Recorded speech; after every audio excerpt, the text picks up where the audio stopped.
दोस्तों स्वागत है आप सभी का अपना YouTube चैनल आरके मैथ्स में। दोस्तों थेल्स थ्योरम को लिख करके आपको सिद्ध करना है by BPT, basic proportionality theorem English में बोलते हैं इसको। ठीक है, तो बात करते हैं इसका। दोस्तों देखिएगा, ये थेल्स थ्योरम का सबसे पहले हम लोग फिगर बनाएंगे। नहीं तो फिगर बनाएंगे तो फिगर इसका कैसा होता है देख लीजिए।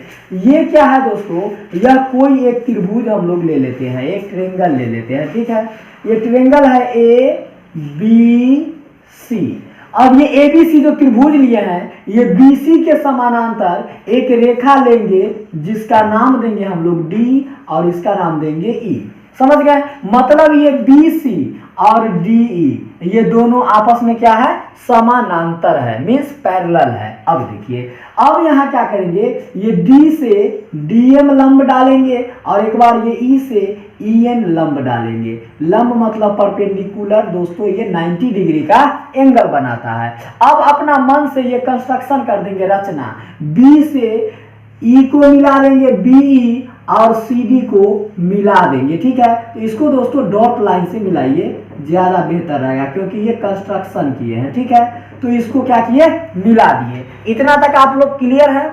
चलिए, ये होता है थेल्स प्रमेय का फिगर, ये बात आपको ध्यान में रखना है। अब बात करते हैं, सबसे पहले जब थ्योरम प्रूफ कीजिएगा तो लिखा जाता है गिवन, मीन्स दिया है। क्या लिखा जाता है? दिया है कि। तो क्या दिया है, जो ए बी सी एक त्रिभुज है। एबीसी क्या है, एक त्रिभुज है जिसमें बीसी के समांतर डीई एक रेखा लिया, डीई एक रेखा खींचा। बीसी के समानांतर डी एक रेखा खींचा, जो यहाँ अभी लिखेंगे, जो AB को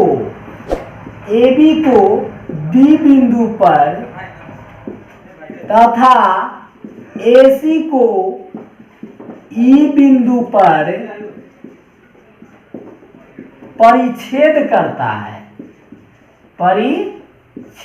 करता है, मतलब इंटरसेक्ट करता है या बोलेंगे काटता है। नहीं, ये AD को D बिंदु पर और AC को E बिंदु पर क्या करता है, काटता है, परिच्छेद करता है। अब लिखेंगे यहाँ क्या, जो सिद्ध करना है कि, मतलब टू प्रूव, सिद्ध करना है कि।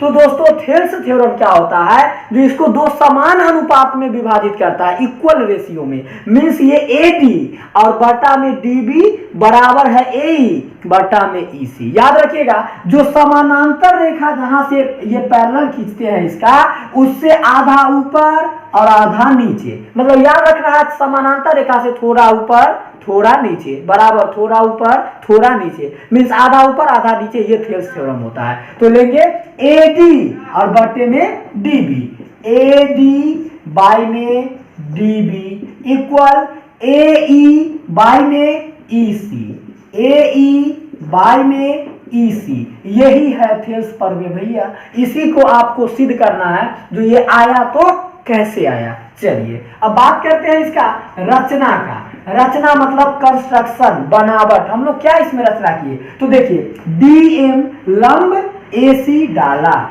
डीएम लंब एसी एवं ईएन लंब एबी। देखिए, एक बार डीएम से एसी पे लंब दिए, एक बार ईएन से एबी पे लंब दिए, 90 डिग्री का एंगल बनाया। और इसके बाद एवं बीई तथा सीडी, बीई तथा सीडी को मिलाया। ठीक है दोस्तों, एवं क्या किए, ये बीई एवं सीडी को मिला दिए। तो ये क्या किए, कंस्ट्रक्शन किए, मीन्स रचना किए, इसका बनावट कर दिए। चलिए अब बात करते हैं परमाण का। परमाण को इंग्लिश में बात करते हैं तो प्रूफ, मतलब प्रूफ इसको करेंगे कैसे ये किए।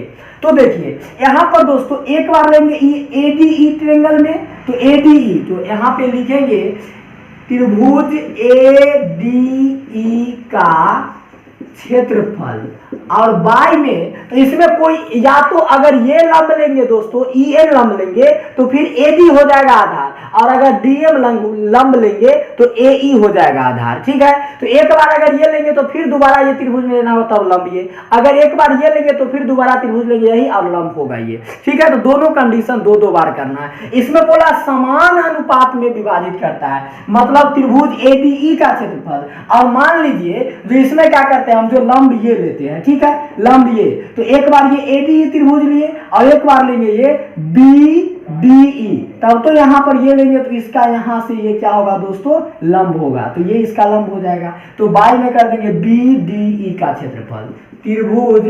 बीडीई का क्षेत्रफल। तो देखिए त्रिभुज ये एडीई में त्रिभुज का क्षेत्रफल क्या होता है, ये 1/2 गुणे आधार गुणे ऊंचाई। तो 1/2 गुणे आधार, लंब जिस पर डाला जाता है उसके सामने वाला भुजा ही दोस्तों आधार होता है। तो एडी ये आपको हो गया आधार और गुणे ये ईएन आपको हो गया ऊंचाई, और बाई में 1/2 गुणे त्रिभुज बीडीई, तो इसका भी 1/2 गुणे आधार, तो बीडी, तो ये लंब होगा, लंब यही होगा इसके लिए भी, क्योंकि ये कौन सा ट्रेंगल है दोस्तों, स्केलेन ट्रेंगल है, मीन्स इसको बोलते हैं विषम बाहु त्रिभुज। और विषम बाहु त्रिभुज में क्या होता है, जो इसमें आपको सभी भुजा असमान होता है, तो इसका लंब बाहर से लिया जाता है, परपेंडिकुलर डाला जाता है, तो इसका जो आधार होगा दोस्तों ये बी से डी, तो ये बीडी हो जाएगा और गुने ऊंचाई जो होगा ये ईएन हो जाएगा, ठीक है। अब देखिए 1/2 से 1/2 कैंसिल, ईएन से ईएन कैंसिल, तो बचा क्या, एडी अपॉन में डीबी। अब सोचते हैं सर बीडी लिखे या डीबी, तो बीडी लिखे या डीबी लिखे बात बराबर ही है, इसमें कोई दिक्कत नहीं है। इसको इक्वेशन 1 हम लोग लेट कर लेंगे, मीन्स समीकरण 1 मान लेंगे। अब लिखेंगे यहाँ पे फिर या पुनः, मीन्स अगेन, दोबारा। अब फिर हम क्या बोले थे, जो अभी लंब ये लिए हैं तो फिर यही ट्रायंगल लेंगे, लेकिन लंब अब डीएम लेंगे, तो लिखेंगे त्रिभुज एडीई का क्षेत्रफल, और बाई में क्या हो जाएगा दोस्तों, त्रिभुज ये एक बार बीडी लिए है तो अब एक बार ये भी तो बन रहा है दोस्तों सीडीई, ये बड़ा त्रिभुज, और इसका ऊंचाई कौन हो जाएगा, ये हो जाएगा लंब, तो सीडीई का क्षेत्रफल, त्रिभुज सीडीई का क्षेत्रफल।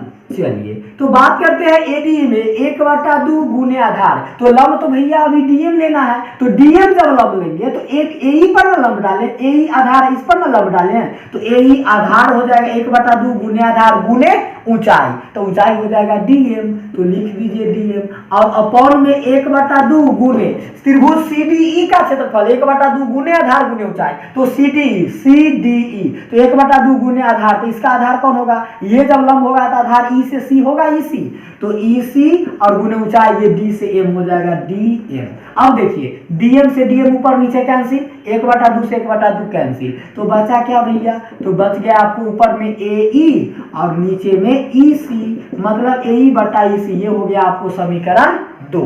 अब बात करते हैं दोस्तों, ये तो हो गया, लेकिन यहां पर एक कंडीशन है, तो भैया कंडीशन क्या है, तो कंडीशन ये है बीडीई और सीडीई ये दोनों ट्रायंगल का बेस सेम है, आधार दोनों का यही डीई ही है, नहीं तो ये कंडीशन के लिए यहां लिखेंगे, जो चूंकि त्रिभुज बीडीई एवं त्रिभुज सीडीई, बीडीई एवं सीडीई का जो ये आधार है का आधार डीई है, त्रिभुज बीडीई एवं सीडीई दोनों का आधार सेम है, मतलब एवं इतना का आधार डीई है, जो दोनों डीई है तो दोनों का तो आधार सेम है, तो जब दोनों एक ही आधार पर होता है तो ये त्रिभुज और ये त्रिभुज दोनों का क्षेत्रफल आपस में बराबर होता है, समान होता है,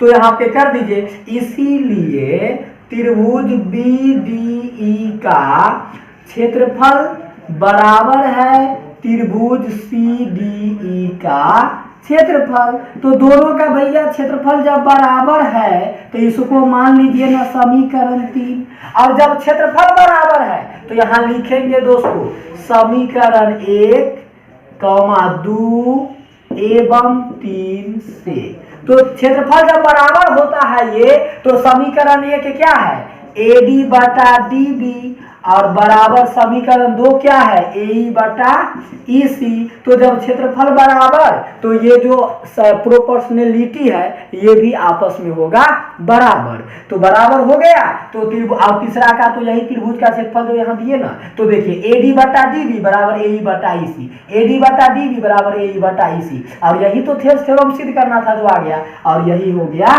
प्रूफ। समझ गए दोस्तों। तो इस टाइप से हम लोग थेल्स का काम करेंगे। अगर आपको थेल्स प्रमेय सिद्ध करने के लिए आए एग्जाम में तो आप क्या समझ गए ना, आई होप कि आपको समझ में आया होगा।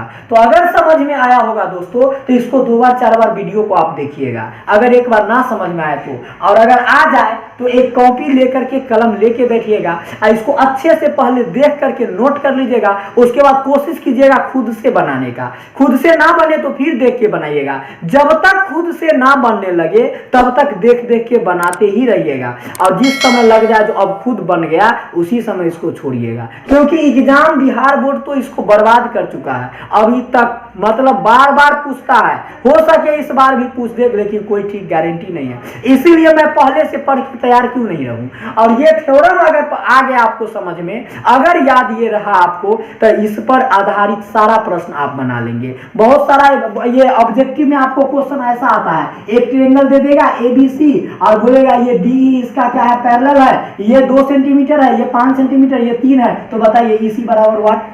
तो यहां पर आपको थेल्स प्रमेय का यूज करके बनाना होगा। आधा ऊपर आधा नीचे, मींस AD बाई DB बराबर AE बाई EC, और सबका वैल्यू बैठाएंगे, उसके बाद क्रॉस मल्टीप्लाई करके आंसर ले आएंगे। नहीं तो दोस्तों ऐसे आपको बनाने के लिए ये थेल्स प्रमेय आपको याद रहना चाहिए। अगर आप चाहे तो इसका स्क्रीनशॉट ले सकते हैं। मिलते हैं फिर नेक्स्ट वीडियो में, तब तक के लिए बाय, टेक केयर।